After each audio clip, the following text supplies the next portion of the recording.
करते हुए मंदिर के दीवार के पीछे गई, लेकिन वहां कोई नहीं था। मुझे ऐसा क्यों लगा जैसे कोई मुझे देख रहा है। मुझे किसी भारी ताकत का आभास हो रहा है। जरूर ये कालिंदी की चाल है। कालिंदी, अगर तुम मुझे सुन सकती हो तो सुनो। मुझे पता है कि तुम ये सब मुझे रोकने के लिए कर रही हो, पर मैं तुम तक जरूर पहुंचूंगी। मैं गांव वालों और पुरोहित जी को इस श्राप से मुक्त करवाऊंगी। गहरी सांस लेकर उसने फैसला लिया। चाहे जो भी हो, मुझे ये सफर अकेले तय करना होगा। अगर मैं कालिंदी की आत्मा से बात कर पाई तो शायद गुरुदेव के बारे में भी कुछ पता चले। सावित्री ने कुएं तक जाने का साहसिक निर्णय लिया था, लेकिन रास्ता अंधकारमय और भयावह था। घने जंगल की सर्द हवाएं उसकी हड्डियों तक जा रही थी। उसके कदम भले धीमे थे, लेकिन उसका इरादा अड़िग था। गुरुदेव ने कहा था कि ये यात्रा आसान नहीं होगी, लेकिन मुझे डरने का समय नहीं है। मुझे हर हाल में कुएं तक पहुंचना होगा। जैसे ही सावित्री घने जंगल के बीच पहुंची, आसमान से छोटे छोटे पत्थर गिरने लगे। पहले ये हल्के थे, लेकिन कुछ ही पलों में पत्थरों का आकार और गति बढ़ गई। ये क्या हो रहा है? आसमान से पत्थर क्यों गिर रहे हैं? ये कैसा चमत्कार है? पत्थर इतने तीव्र हो गए कि उसकी त्वचा पर चोटें लगने लगी। उसने अपने सिर और चेहरे को हाथों से ढक लिया, लेकिन पत्थरों की बारिश लगातार तेज होती जा रही थी। मुझे बचना होगा। अगर मैं यहाँ रुकी तो मैं घायल हो जाऊंगी। मगर मैं करूँ क्या? कहते हैं कि मीराबाई को जब पत्थर पड़े थे तो उन्होंने श्री कृष्ण का नाम लिया था। तो आज मुझे भी श्री कृष्ण इस दुविधा से बाहर निकालेंगे। सावित्री ने अपने कपड़ों को अपने सिर के चारों ओर लपेटा और दौड़ना शुरू किया। पत्थरों की मार से उसकी पीठ और कंधों पर गहरे घाव हो गए, लेकिन उसने हार नहीं मानी। ये मुझे रोकने की कोशिश कर रहे हैं, लेकिन मैं रुकूंगी नहीं। मुझे आगे बढ़ना होगा। जय श्री कृष्ण, जय श्री कृष्ण। कई मिनटों तक पत्थरों की बारिश से बचते हुए सावित्री ने आखिरकार एक खुली जगह पर शरण ली। उसके शरीर पर चोटों के निशान थे, लेकिन उसकी आंखों में दृढ़ता थी। चलो, मैं इन पत्थरों से तो बच गई, पर मैं जानती हूँ कि ये सिर्फ शुरुआत है। मगर कालिंदी नहीं जानती कि मैं कौन हूँ। अरे, ये रोने की आवाजें कहाँ से आ रही हैं? जैसे ही उसने अपने घावों को सहलाते हुए आगे बढ़ने की कोशिश की, उसके चारों ओर सफेद साड़ियों में लिपटी हुई आकृतियां प्रकट होने लगी। आप लोग कौन हैं? वे आत्माएं धीरे धीरे उसकी ओर बढ़ने लगी। उनकी लाल आंखें और झुके हुए हाथ सावित्री की आत्मा को झकझोर रहे थे। उनके पैर अचानक हवा में उड़ने लगे। कालिंदी की ताकत का आभास नहीं है तुम्हें लड़की? तो हमें देख लो। हम वही औरतें जो गांव से गायब हो गई और कालिंदी के श्राप का शिकार बन गई। तुम कुछ शांत नहीं कर पाओगी, बल्कि मारी जाओगी। मैं यहाँ मरने नहीं आई हूँ, मुझे जाने दो। मैं आप लोगों को तकलीफ नहीं पहुँचाना चाहती। लेकिन आत्माओं ने उसकी बात नहीं सुनी। उसमें से एक ने उसके बाल पकड़ लिए और दूसरी ने उसकी बाहें जकड़ ली। मुझे छोड़ दो, तुम मुझे रोक नहीं सकती। सावित्री ने अपने हाथ पर बंधे मंत्रित धागे को देखा।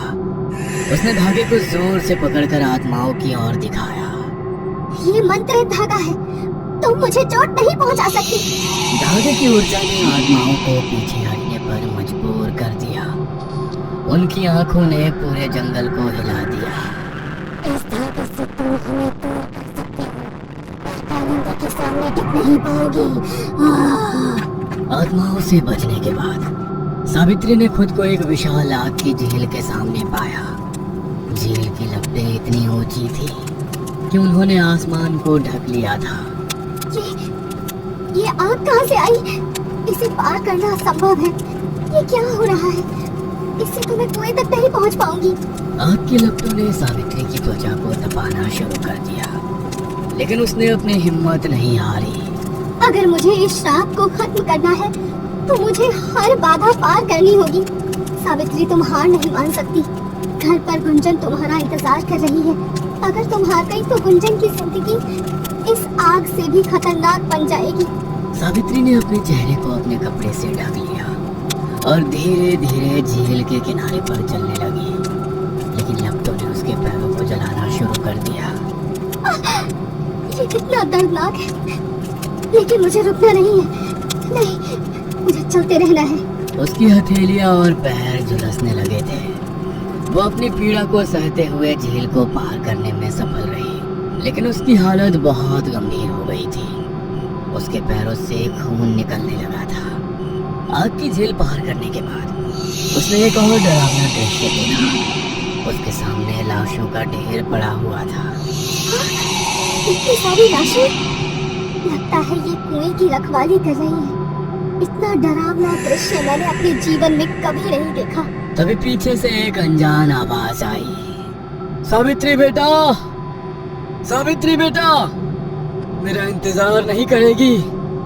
पीछे देखो बेटा सावित्री। ये आवाज तो गुरुदेव की है। सावित्री ने तुरंत पीछे मुड़कर देखा और वो जोर से चिल्ला उठी। उसके सामने खून से लथपथ लाश कंकाल हाथ में लिए खड़ी थी। लाशों ने अचानक हिलना शुरू कर दिया। उसमें से एक ने अपनी गर्दन घुमाई और सीधे सावित्री को देखा। तुम भी हमारे जैसी बन जाओगी, आओ हमारे पास, हम तुम्हें शांत कर देंगे। सावित्री ने डरते हुए पीछे हटने की कोशिश की, लेकिन एक लाश ने उसका पैर पकड़ लिया। बचाओ, कोई बचाओ मुझे। अभी अचानक एक हवा का झोंका आया जो बहुत तेज था और सारी लाशें वहां से गायब हो गईं। सावित्री ने लाशों से अपना पैर छुड़ा ली थी और दौड़ती हुई कब्रिस्तान से बाहर निकल गई।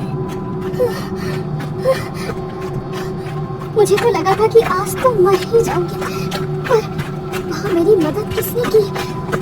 वहाँ कोई तो था।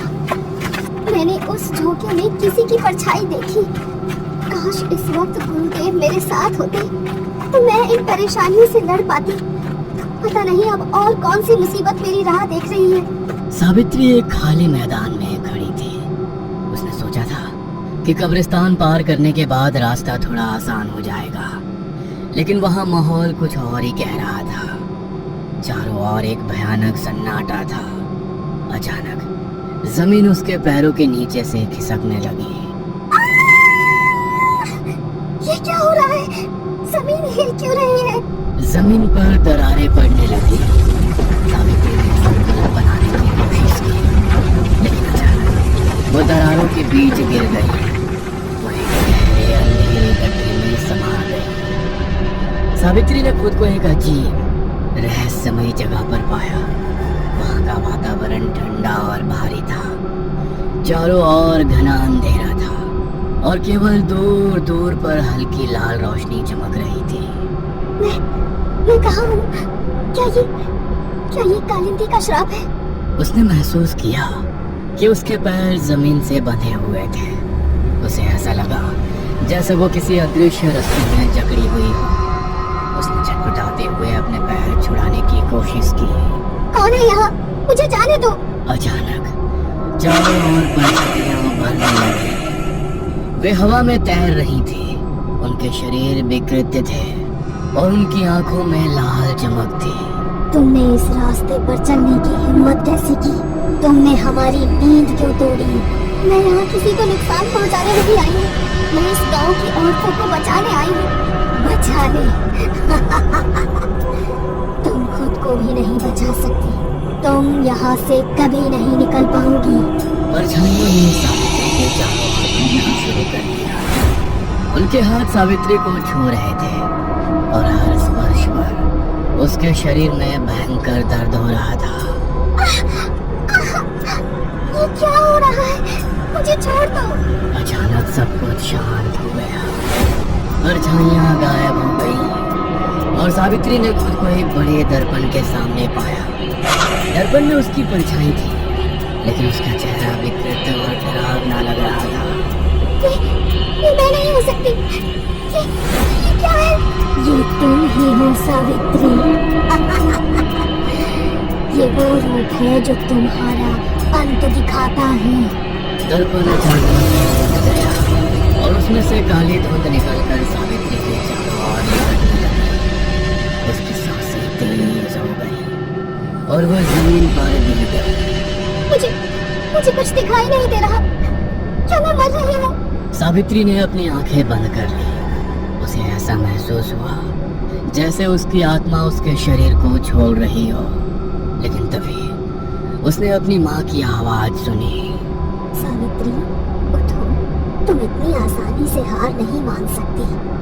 माँ, ये आपकी आवाज है। माँ की आवाज ने उसकी आत्मा को ताकत दी।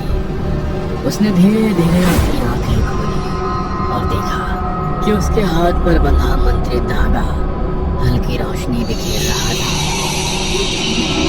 ये धागा मेरी रक्षा कर रहा है।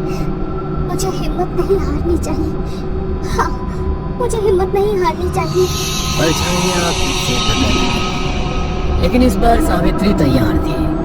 उसने धागे को कसकर पकड़ लिया और मंत्र दोहराना शुरू कर दिया। ये धागा और मेरी हिम्मत तुम्हारे अंधकार को खत्म कर देगी। मैं इस श्राप को तोड़ने आई हूँ और मैं इसे तोड़ कर ही जाऊंगी। धागे की रोशनी ने परछाइयों को नष्ट कर दिया। सावित्री जमीन पर गिर गई, लेकिन वह जिंदा थी। उसकी सांसें तेज चल रही थी और शरीर पर गहरे घाव थे। कालिंदी, तुमने मुझे मारने की पूरी कोशिश कर ली, लेकिन देखो, मैं कुएं के सामने खड़ी हूँ। कितना अजीब है ना, मैं तुम्हें सबसे बचाने आई हूँ और तुम मुझे ही मारना चाहती हो। आखिरकार सावित्री उस कुएं तक पहुंच गई, लेकिन उसकी हालत खराब थी। उसके पैर और हाथों पर गहरे घाव थे और उसकी सांसें तेज चल रही थी। यही है वो कुआं। कुएं के चारों ओर काले धुएं जैसी आकृतियां घूम रही थी। सावित्री ने दर्द सहते हुए कुएं के पास जाकर झांका। कालिंदी, क्या तुम यहाँ हो? तुमने इतनी हिम्मत क्यों की? सावित्री ने चारों ओर देखा, लेकिन उसे कोई दिखाई नहीं दिया। तभी उसे कुएं के दूसरी तरफ एक सफेद साड़ी में एक महिला की परछाई दिखी। कालिंदी, क्या वो तुम हो? उसने देखा कि परछाई धीरे धीरे गायब हो गई। सावित्री ने अपनी जगह से उठने की कोशिश की, लेकिन तभी उसने कुएं के पास जमीन पर कुछ देखा। एक खून से सना हुआ कपड़ा। ये कपड़ा गुरुदेव का है। क्या वो वही थे? उसका दिल तेजी से धड़कने लगा। गुरुदेव, आप कहाँ हैं? क्या पुरोहित नारायण कालिंदी की आत्मा के कब्जे में है? क्या सावित्री इस रहस्य को सुलझा पाएगी? जानने के लिए देखते रहिए कालिंदी का श्राप, सिर्फ और सिर्फ once upon a time horror पर। सावित्री अपनी घायल और थकी हुई अवस्था में शापित कुएं तक पहुंच गई। रास्ते में आई बाधाओं ने उसे शारीरिक और मानसिक रूप से तोड़ने की कोशिश की थी, लेकिन उसकी दृढ़ता उसे यहाँ तक खींच लाई। उसके सामने अब वो कुआं था जो इस गांव की हर तीसरी पीढ़ी की पीड़ा का कारण था। चारों ओर अजीब सी ठंडक और सन्नाटा था। हवा में भारीपन था, जैसे कोई अदृश्य शक्ति उसके आने का इंतजार कर रही हो। सावित्री ने गहरी सांस ली और कुएं के पास जाकर खड़ी हो गई। कालिंदी, मैं यहाँ तुम्हारे श्राप को खत्म करने आई हूँ। अगर तुम्हारी आत्मा यही है तो सामने आओ। कुएं के अंदर से अचानक पानी की लहरें उठने लगी। पानी के ऊपर काले धुंध ने आकार लेना शुरू कर दिया। धीरे धीरे एक स्त्री आकृति प्रकट हुई। उसकी आंखों में लाल चमक और चेहरे पर गुस्से का साया था। ये कोई और नहीं बल्कि कालिंदी की आत्मा थी। तुमने इतनी हिम्मत कैसे की सावित्री? तुमने मेरे श्रापित कुएं तक आने की जुर्रत कैसे की? मैं तुम्हें न्याय दिलाने आई हूँ। मुझे पता है कि तुम्हारे साथ अन्याय हुआ है, लेकिन उसके लिए इतनी बड़ी सजा देना सही नहीं है। कालिंदी ने अपनी शक्तियों से सावित्री को दूर जमीन में गिरा दिया। न्याय? मुझे किसी के न्याय की जरूरत नहीं, और तुम लोगों से तो बिल्कुल भी नहीं। जिस गांव ने मेरी चीखें अनसुनी की, जो मेरी पीड़ा पर हंसा, अब वही न्याय देगा। तुमने यहाँ आकर बहुत बड़ी गलती की है लड़की। तुम्हें इसकी कीमत चुकानी होगी। कालिंदी की ताकत से सावित्री का शरीर टूट चुका था। उसके शरीर में कालिंदी की ताकत का सामना करने की शक्ति नहीं थी, पर शायद उसकी आत्मा में थी। सावित्री ने दोबारा हिम्मत जुटाकर खुद को समेटा। मुझे पता है कि तुम्हारे साथ बहुत बड़ा अन्याय हुआ है, लेकिन इस श्राप से गांव की औरतों को, बच्चों को तकलीफ हो रही है। तुम उन्हें सजा क्यों दे रही हो? क्या उनकी तकलीफ तुम्हारी भटकती आत्मा को शांति देगी? उन मासूम बच्चों ने तुम्हारा क्या बिगाड़ा है? उन्होंने तो अब तक अपनी आंखें भी नहीं खोली, इस दुनिया में कदम भी नहीं रखा। उनसे किस बात का बदला? सावित्री के सवालों का कालिंदी के पास कोई जवाब नहीं था। वो चुपचाप खड़ी थी और उसकी आंखों में नरमी झलकने लगी। सावित्री को लगा कि इसी मौके का फायदा उठाना चाहिए और कालिंदी को श्राप वापस लेने के लिए कहना चाहिए। मैंने उन गर्भवती महिलाओं के चेहरे की उदासी देखी थी, उनकी उम्मीदों को टूटते देखा है। तुम तो एक वैद्य थी ना, तुमने तो न जाने कितने औरतों को माँ बनते देखा होगा। तुम्हें कभी इन गांव की औरतों का दुख क्यों नहीं दिखता? जिस बच्चे की दुनिया में आने की खुशी अपनी आंखों में सजाए जीती है, एक रात पता चलता है कि वो बच्चा अब इस दुनिया में कभी नहीं आ सकता। क्या तुम्हारा दिल नहीं पसीजता? मेरा दिल, मेरा बच्चा, मेरे आंसू, उनका क्या किया था मैंने, जो इन गांव वालों ने मेरी हर खुशी मुझसे छीन ली। पहले मेरा प्यार, फिर मेरी इज्जत और उसके बाद मेरा बच्चा। क्या तुम्हारा बच्चा? मगर तुमने तो कभी शादी ही नहीं की। हाँ, मेरा बच्चा। किसी को भी मेरी सच्चाई पता नहीं है, किसी ने मेरी पीड़ा को समझने की कोशिश नहीं की। तुम भी मेरी बात सुनने लायक नहीं हो। उस वक्त किसी ने मेरी फिक्र नहीं की, आज मुझे किसी की परवाह नहीं। तुम्हें मरना होगा। कालिंदी अपने हाथों के बीच एक बड़ा सा गोला बनाती है और उसे सावित्री की तरफ फेंकती है। वो ऊर्जा से भरा गोला सीधे सावित्री की छाती से टकराता है और वो हवा में उड़कर एक पेड़ के पास जा गिरती है। कालिंदी हवा में उड़कर सावित्री के पास पहुंचती है और अपनी काली शक्तियों की मदद से उसकी जान खींचने की कोशिश करने लगती है। कालिंदी, एक बार मेरी बात सुनो। मैं तुम्हारा बुरा नहीं चाहती, मैं तुम्हारी कहानी सुनना चाहती हूँ। मैं सच जानना चाहती हूँ। अगर तुम मुझे अपनी कहानी बताओगी तो मैं तुम्हारी आत्मा को शांति दिलाने का हर संभव प्रयास करूंगी। मुझे किसी की सहानुभूति की जरूरत नहीं। मैं सदियों से इस कुएं में भटक रही हूँ और यही रहूंगी जब तक मैं इस गांव को वीरान नहीं बना देती। तब तक मेरी आत्मा शांत नहीं होगी। और मैंने अब तक तुम्हें इसलिए नहीं मारा क्योंकि तुम्हारे अंदर मुझे एक सच्चाई दिखी जो दूसरों में नहीं दिखती। तुमने अपनी भाभी गुंजन का साथ दिया जब वो श्राप के कारण अपनी जान गंवा रही थी। तुम्हारा दिल दूसरों की भावनाओं को समझता है, लेकिन लगता है तुम्हें जिंदा छोड़कर मैंने बहुत बड़ी गलती कर दी। मुझे तुम्हें पहली रात ही मार देना चाहिए था। ठीक है, अगर मुझे मारकर तुम खुश हो जाती हो तो ये इच्छा भी पूरी कर लो। मैं यही हूँ, लेकिन आखिर इच्छा तो मारने वाले की भी पूरी की जाती है। तुम मेरी सच्चाई को जानती हो तो मुझे अपनी सच्चाई भी बताओ। मैं वादा करती हूँ कि तुम्हारे दर्द को हमेशा याद रखा जाएगा। मैं जानना चाहती हूँ कि आखिर ऐसा क्या हुआ कि जो कालिंदी सबकी जान बचाती थी वो आज सैकड़ों मासूमों की जान ले रही है। ठीक है, सुनो मेरी कहानी, लेकिन ये जान लो कि इसे सुनने के बाद तुम कुछ नहीं कर पाओगी, क्योंकि मैं तुम्हें मार दूंगी। मैं गांव की सबसे सम्मानित वैद्य थी। मैंने अपनी जिंदगी गांव वालों की भलाई के लिए समर्पित कर दी थी, लेकिन मेरी सुंदरता और ज्ञान मेरे लिए अभिशाप बन गया। मेरा प्यार छीनने के बाद भी शायद इस गांव को सुकून नहीं मिला। जो ये लोग मेरी इज्जत के भूखे हो गए। कई बार इस गांव के हबशी मर्दों ने मुझ पर अपनी गंदी नजर डालने की कोशिश की, लेकिन किसी ने मेरी एक ना सुनी। मैं उन लोगों से तो किसी भी तरह बच गई, पर उस धर्मवीर से नहीं लड़ पाई। कालिंदी ने बताया कि कैसे धर्मवीर ने उसकी जिंदगी को बर्बाद कर दिया। धर्मवीर गांव का सबसे ताकतवर आदमी था। वो मेरी सुंदरता का दीवाना हो गया था। उसने मुझसे शादी करने का प्रस्ताव रखा।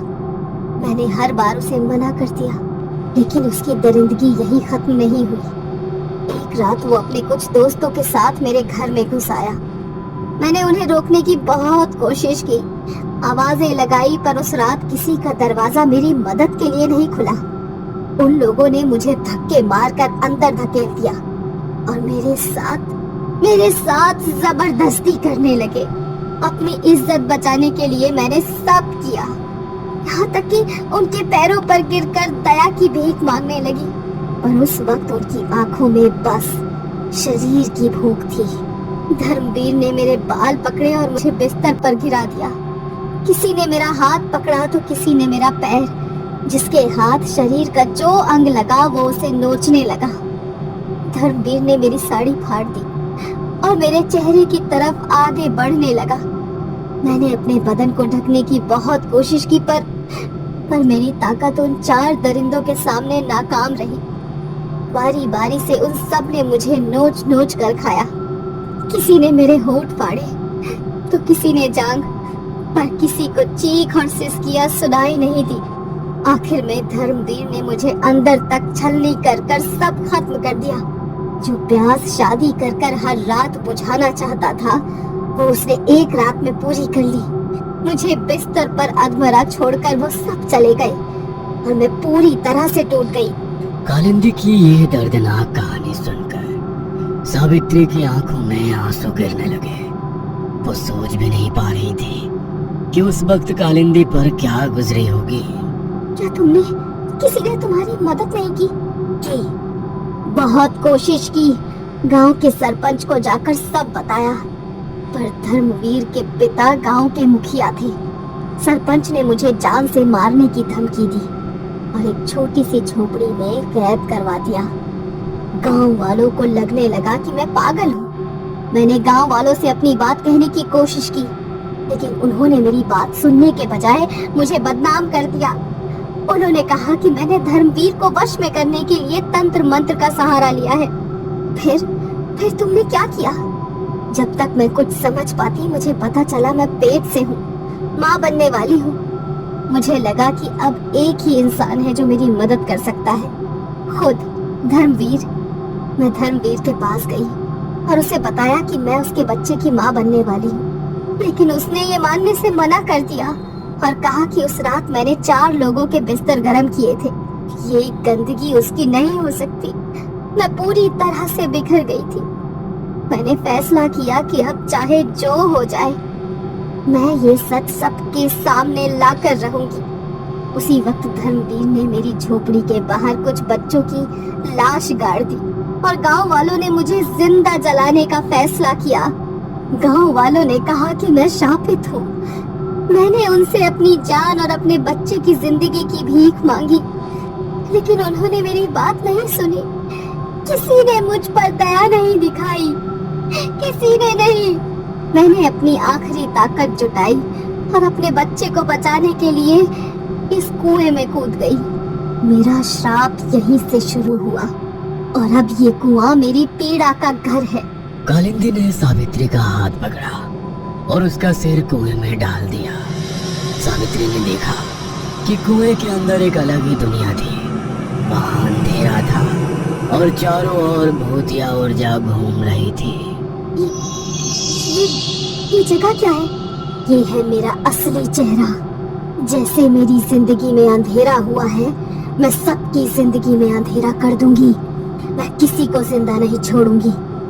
कालिंदी, मुझे बहुत दुख है कि तुम्हें इतना कुछ सहना पड़ा और किसी ने तुम्हारी मदद नहीं की, लेकिन मैं यकीन दिलाती हूँ कि मैं तुम्हें इस अंधेरे से बाहर निकालूंगी और न्याय दिलवाऊंगी। एक बार मेरा साथ दो।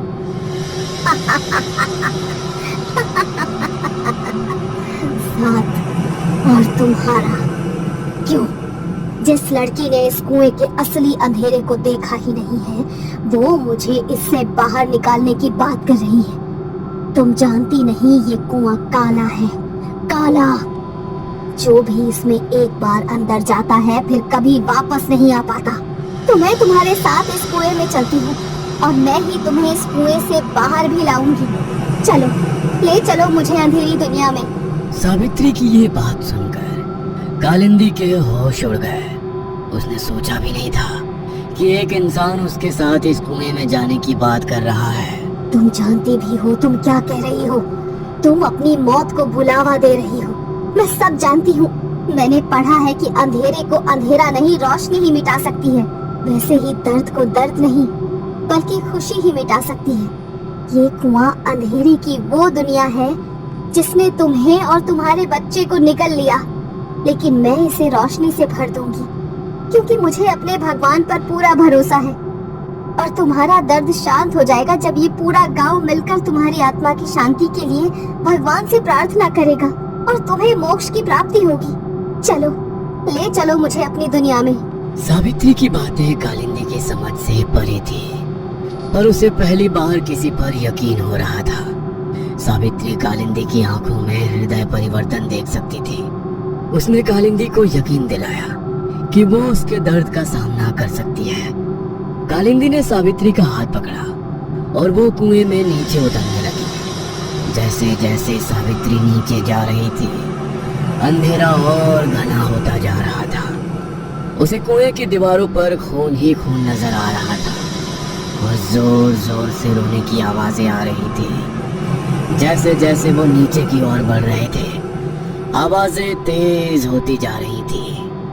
ये आवाजें, ये खून, ये सब क्या है? मेरी पीड़ा का असली चेहरा। ये आवाजें मेरे बच्चे के रोने की है और ये खून भी उसी का है। सावित्री ने देखा कि कुएं के अंदर कालिंदी की लाश अब भी पड़ी थी और एक बच्चा उस लाश से चिपटा हुआ बैठा था, जैसे मानो अपनी माँ के आंचल से चिपका हो। उसके शरीर पर चोटों के गहरे निशान थे जो धर्मवीर की दरिंदगी को साफ दिखा रहे थे। सावित्री भाग कर गई और उसने उस लाश को अपने दुपट्टे से ढक दिया और बच्चे को गले लगा लिया। तुम्हारे साथ जो हुआ वो असहनीय है। मैं वादा करती हूँ कि मैं सब ठीक कर दूंगी। ये बच्चा मर चुका है, ये तुम्हें महसूस नहीं कर सकता, लेकिन पहली बार मैंने एक इंसान के दिल में इतनी दया देखी। शायद हमें तुम्हारा ही इंतजार था। कालिंदी की बात खत्म नहीं हो पाई थी कि तभी अचानक कुएं में रोशनी आ गई और सारे खून के निशान गायब हो गए। वो बच्चा, वो भी शांत हो गया। सावित्री के चेहरे पर एक बड़ी सी मुस्कान आ गई। मुक्ति का समय आ गया है कालिंदी। अब बस बहुत जल्द तुम और तुम्हारा बच्चा इस कुएं से बाहर आ जाएंगे। ये इतना आसान नहीं होगा। गांव वाले कभी भी मेरी मुक्ति के लिए प्रार्थना नहीं करेंगे। कालिंदी ने सावित्री को कुएं से बाहर भेज दिया, लेकिन उसकी आंखों में अब भी गुस्से और दर्द की लपटें थी। अगर गांव वालों ने मेरी कहानी को नकारा तो ये श्राप कभी खत्म नहीं होगा।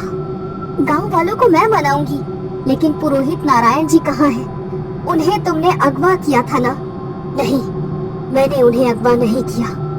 इतना कहकर कालिंदी अपने कुएं में वापस लौट गई, लेकिन पुरोहित जी अभी भी गायब थे। क्या सावित्री कालिंदी के श्राप को खत्म कर पाएगी? क्या गांव वाले उसकी सच्चाई को स्वीकार करेंगे? आखिर पुरोहित जी है कहाँ? उनका अपहरण किसने किया? जानने के लिए देखते रहिए कालिंदी का श्राप, सिर्फ और सिर्फ once upon a time horror पर। कालिंदी की आत्मा को शांति दिलाने और गांव वालों को श्राप से मुक्त करने के लिए गांव वाले चौपाल पर इकट्ठा हुए थे। सावित्री और पुरोहित नारायण ने उन्हें कालिंदी की कहानी और उसके दर्द के बारे में बता दिया था, लेकिन अब सवाल ये था कि उसे न्याय और कैसे दिया जाए। गांव में हर किसी की अपनी अपनी राय थी। सबने अलग अलग उपाय सुझाने शुरू कर दिए। हम सब औरतों को मिलकर कालिंदी के नाम का व्रत रखना चाहिए। अगर हम पूरी श्रद्धा के साथ उसकी आत्मा के लिए प्रार्थना करेंगे तो वो हमें माफ कर देगी। हाँ, व्रत रखना एक अच्छा विचार है। हम उसकी आत्मा से प्रार्थना करेंगे कि वो हमें श्राप से मुक्त कर दे। लेकिन क्या व्रत रखना काफी होगा? अगर उसका गुस्सा शांत नहीं हुआ तो क्या होगा? व्रत रखना अच्छी बात है, लेकिन ये समाधान का हिस्सा भर हो सकता है। हमें कुछ और करना होगा जिससे कालिंदी की आत्मा को शांति मिले। हमें एक बड़ा हवन करना चाहिए। अगर हम भगवान से प्रार्थना करेंगे और कालिंदी की आत्मा की शांति के लिए यज्ञ करेंगे तो शायद उसका गुस्सा शांत हो जाए। लेकिन क्या ये काफी होगा? हमें उसकी आत्मा के लिए कुछ और बड़ा करना होगा। क्या हम उसका एक स्मारक बनाएं? स्मारक से क्या होगा? हमें उसकी आत्मा के लिए नियमित पूजा करनी चाहिए। अगर हम उसके नाम का मंदिर बनाएं तो शायद वो हमें माफ कर दे। ये सब विचार सही हो सकते हैं, लेकिन हमें ये सुनिश्चित करना होगा कि हम जो भी करें वो कालिंदी के दर्द को सम्मान देने के लिए हो, न कि सिर्फ डर के कारण। तुम सब पागल हो गए हो क्या? ये क्या बकवास है? व्रत रखो, पूजा करो, मंदिर बनाओ। तुम सबने तो इसे देवी बना दिया है। अगर तुम सबको इतना ही दया आ रही है ना, तो क्यों ना उसके नाम का एक बड़ा मंदिर बनवा लो और फिर हर रोज उसकी पूजा करो जैसे वो कोई देवी हो। लेकिन पंडित जी, वो सच में अन्याय का शिकार हुई है। अगर हम उसे सम्मान देंगे तो क्या गलत होगा? अरे ये सब बकवास है। वो एक डायन थी।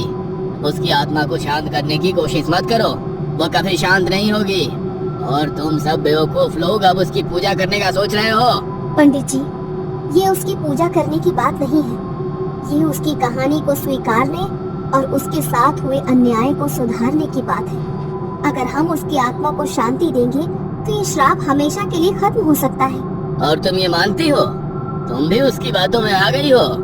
वो एक बुरी आत्मा है और वो गांव वालों को तबाह करने के लिए वापस आई है। नहीं पंडित जी, वो बुरी आत्मा नहीं है। वो एक ऐसी औरत है जिसने सिर्फ न्याय चाहा, और अब समय आ गया है कि हम उसके दर्द को समझें और उसका सम्मान करें। ये हमारी जिम्मेदारी है कि हम अपने पापों का प्रायश्चित करें। जो लोग इस सच्चाई को नकार रहे हैं वो अब भी अंधविश्वास और झूठ में जी रहे हैं। गांव वालों के मन में अब भी असमंजस था, लेकिन सावित्री और पुरोहित नारायण की बातों ने उन्हें सोचने पर मजबूर कर दिया। क्या वे कालिंदी को सम्मान और न्याय देकर इस श्राप को खत्म कर पाएंगे? गांव में कालिंदी की आत्मा को शांत करने और श्राप से मुक्ति पाने की चर्चाएं चल रही थी। हर किसी की अपनी अपनी राय थी। बहस और विरोध के बीच सावित्री ने महसूस किया कि उन्हें एक ऐसा रास्ता खोजना होगा जो न केवल कालिंदी के दर्द को सम्मान दे, बल्कि गांव की औरतों और उनके भविष्य को भी सुरक्षित करे। सावित्री ने सबकी बातों को सुना और फिर एक साहसिक निर्णय लिया। गांव वालों, मैंने बहुत सोच विचार किया है। अगर हमें कालिंदी की आत्मा को शांति देनी है और इस श्राप से मुक्ति पानी है तो हमें कुछ बड़ा करना होगा। मैं ये फैसला करती हूँ कि हम कालिंदी के नाम का एक मंदिर बनवाएंगे। मंदिर? लेकिन क्या ये काफी होगा? ये सिर्फ एक मंदिर ही नहीं होगा, ये उस अन्याय की याद दिलाने वाला स्थान होगा जो कालिंदी के साथ हुआ। इस मंदिर के पास हम उसकी एक बड़ी मूर्ति स्थापित करेंगे ताकि वो हमेशा हमारी रक्षा कर सके। ये एक उचित विचार है। हम उसकी लाश को उस कुएं से निकालेंगे और उसका अंतिम संस्कार पूरे सम्मान के साथ करेंगे। लेकिन ये सब यही खत्म नहीं होगा। कालिंदी का बलिदान इस गांव की औरतों के लिए एक वरदान बनेगा। हम उसकी राख को औषधियों के साथ मिलाकर एक ऐसी जड़ी बूटी बनाएंगे जो हर गर्भवती महिला के लिए सुरक्षा का प्रतीक होगी। ये तो बहुत बड़ा कदम होगा। अगर कालिंदी की राख से हमारी आने वाली पीढ़ियां सुरक्षित हो सकती है तो इससे बड़ी बात और क्या हो सकती है? सावित्री, ये विचार तुम्हारे दिल की सच्चाई और तुम्हारे इरादों को दिखाता है। हाँ, कालिंदी के बलिदान को एक नया अर्थ देने का यही सही तरीका है। अगर उसकी राख से औषधि बनेगी तो उसकी आत्मा भी इस गांव की हर गर्भवती महिला को आशीर्वाद देगी। आज से हर गर्भवती महिला को बचाने की जिम्मेदारी कालिंदी की होगी। ये मंदिर और ये औषधि हमें हमेशा याद दिलाएगी कि एक औरत का दर्द कितना गहरा हो सकता है, और ये भी कि अगर हम अपने पापों का प्रायश्चित करें तो श्राप भी वरदान बन सकता है। सावित्री, तुम्हारे इस विचार से न केवल कालिंदी की आत्मा को शांति मिलेगी बल्कि हमारी औरतों को भी सुरक्षा का भरोसा मिलेगा। हम कालिंदी के साथ जो हुआ उसे नहीं बदल सकते, लेकिन अब हम उसे वो सम्मान देंगे जिसकी वो हकदार थी। सावित्री के विचार से पूरा गांव सहमत हो गया। उन्होंने तय किया कि वे मिलकर मंदिर बनवाएंगे, मूर्ति स्थापित करेंगे और कालिंदी की राख को औषधि में बदलने की प्रक्रिया शुरू करेंगे। हर किसी के चेहरे पर संतोष और उम्मीद की झलक थी। कालिंदी, तुम्हारे साथ जो हुआ वो इस गांव के लिए एक सीख बन जाएगा। अब ये गांव तुम्हें कभी नहीं भूलेगा। सावित्री के साहसिक फैसले ने गांव वालों के दिलों में उम्मीद जगा दी थी। उन्होंने तय कर लिया था कि कालिंदी का मंदिर बनाना ही सही उपाय होगा। गांव का हर व्यक्ति इस निर्णय में सहयोग देने के लिए तैयार था, लेकिन इस नए उत्साह के बीच गांव के पुजारी का चेहरा गुस्से से तमतमा रहा था। हमें मंदिर के लिए एक अच्छी जगह ढूंढनी चाहिए। ये गांव के बाहर सबसे ऊंचे स्थान पर होना चाहिए ताकि हर कोई इसे देख सके। हाँ, और मूर्ति भी ऐसी बननी चाहिए जो हमें हर रोज याद दिलाए कि कालिंदी हमारे बच्चों की रक्षक है। जैसे ही गांव वाले मंदिर बनाने की योजनाओं पर चर्चा कर रहे थे, पुजारी अचानक अपनी जगह से खड़ा हुआ। उसकी आंखों में गुस्से और असहमति का भाव था। मेरे जीते जी कभी ऐसा नहीं हो सकता। तुम सब बेवकूफ हो गए हो क्या? अरे अगर कालिंदी का मंदिर बनाया गया तो इस गांव में घोर अंधकार छा जाएगा, सब बर्बाद हो जाएगा, तबाही मच जाएगी। पंडित जी, आप ऐसा क्यों कह रहे हैं? अरे कालिंदी को न्याय दिलाना तो हमारे लिए जरूरी है। ये श्राप तभी खत्म होगा। यह सब बकवास है। कालिंदी एक डायन थी, तुम सब उसकी पूजा करने की बात कर रहे हो। अरे अगर उसने ऐसा किया तो ये गांव कभी शांत नहीं होगा। पंडित जी, आप ऐसा क्यों कह रहे हैं? आपने पहले भी कालिंदी को गलत समझा और अब भी आप सच्चाई को नकार रहे हैं। मुझे सच्चाई का पता है, लेकिन तुम सब नहीं समझोगे। अगर उसका मंदिर बना तो ये गांव श्राप से मुक्त होने के बजाय और बड़ी मुसीबत में पड़ जाएगा। पुजारी की बातों ने गांव वालों को एक बार के लिए सोचने पर मजबूर कर दिया, लेकिन सावित्री की सच्चाई और कालिंदी के दर्द ने उनके दिलों को बदल दिया था। पंडित जी, अगर कालिंदी का मंदिर बनाने से गांव की औरतें सुरक्षित हो सकती हैं, तो ये काम जरूर होगा। आप इसे रोकने का अधिकार नहीं रखते। हाँ पंडित जी, आप हमें डराने की कोशिश कर रहे हैं, लेकिन अब हम आपके झूठ पर भरोसा नहीं करेंगे। पंडित जी, अगर आप सच्चाई जानते हैं तो हमें बताइए। आप ये क्यों कहते हैं कि तबाही मच जाएगी? आप क्या छुपा रहे हैं? पुजारी ने कुछ नहीं कहा। उसकी चुप्पी और बढ़ते गुस्से ने ये साफ कर दिया कि वो कुछ छुपा रहा था। लेकिन इस बार गांव वाले सावित्री के साथ थे। पंडित जी, ये गांव वाले अब सच का सामना करने के लिए तैयार हैं। आपकी बातों से अब कोई डरने वाला नहीं। पुजारी के विरोध के बावजूद गांव वालों ने ये तय कर लिया कि कालिंदी का मंदिर जरूर बनेगा। उन्होंने ये महसूस किया था कि ये उनका कर्तव्य है कि वे कालिंदी को उसका सम्मान दें। हम अपनी गलती को सुधारने के लिए जो भी कर सकते हैं करेंगे। कालिंदी का मंदिर बनाना हमारी जिम्मेदारी है। ये मंदिर केवल कालिंदी का सम्मान नहीं होगा, बल्कि ये हमें हमेशा याद दिलाएगा कि हमें किसी के साथ अन्याय नहीं करना चाहिए। पुजारी, जो कालिंदी का मंदिर बनाने का सख्त विरोध कर रहा था, गांव वालों के एकजुट विरोध से हार मानकर गुस्से से वहां से चला गया। उसने अपनी पराजय को स्वीकार नहीं किया और बिना कुछ कहे चौपाल से बाहर निकल गया। तुम सबने बहुत बड़ी गलती की है। इस मंदिर के कारण गांव में तबाही मच जाएगी। लेकिन पुजारी की धमकियों और उसके गुस्सों की परवाह किए बिना गांव वालों ने सावित्री के मार्गदर्शन में मंदिर का निर्माण शुरू कर दिया। गांव वालों ने दिन रात एक करके 3 दिनों के भीतर कालिंदी का मंदिर तैयार कर दिया। मंदिर के मुख्य स्थान पर एक सुंदर मूर्ति स्थापित की गई, जो कालिंदी को एक मां के रूप में दर्शा रही थी, हर गर्भवती महिला की रक्षक। मंदिर तैयार हो गया है। अब ये सिर्फ एक इमारत नहीं, बल्कि हमारे प्रायश्चित का प्रतीक है। अब हमें अपनी प्रार्थनाएं और उसका अंतिम संस्कार पूरे सम्मान के साथ करना है। ये उसकी आत्मा को शांति देगा। मंदिर के उद्घाटन के दिन गांव के हर घर से लोग आए। हर औरत, आदमी और बच्चे ने कालिंदी की मूर्ति के सामने सिर झुकाकर उससे माफी मांगी।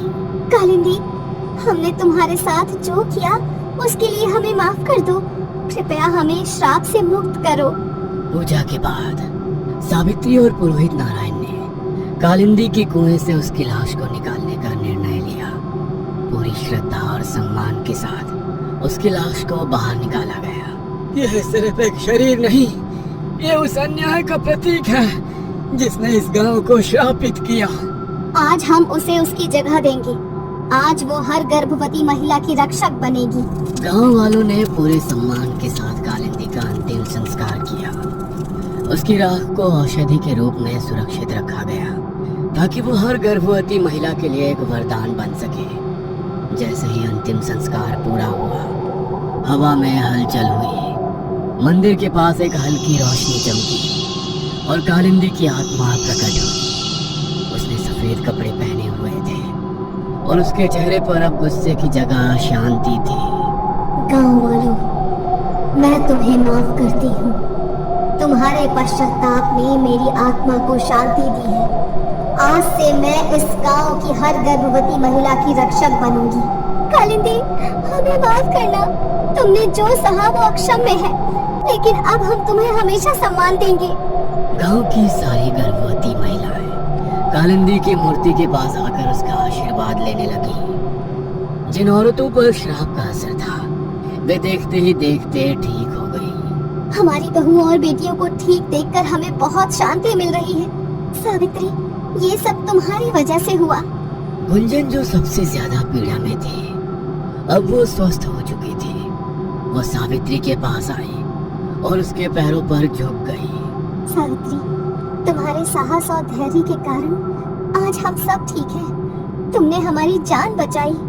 गुंजन, ये सब कालिंदी का आशीर्वाद है। उसने हमें सिखाया कि सच्चाई और न्याय सबसे बड़ी शक्ति है। सावित्री ने गुंजन को गले लगा लिया और पूरा गांव खुशी से झूम उठा। गांव अब हमेशा के लिए श्राप से मुक्त हो चुका था। कालिंदी का बलिदान और उसका आशीर्वाद इस गांव की नई सुबह बन चुका था। लेकिन उसी रात भीलवाड़ा के जंगल में एक अजीब घटना हुई। किसी ने आग जलाकर हवन किया था। क्या वह हवन किसी का आवाहन करने के लिए था? कहीं ऐसा तो नहीं कि कालिंदी की आत्मा को अब तक शांति नहीं मिली? जानने के लिए देखते रहिए कालिंदी का श्राप, सिर्फ और सिर्फ once upon a time horror पर।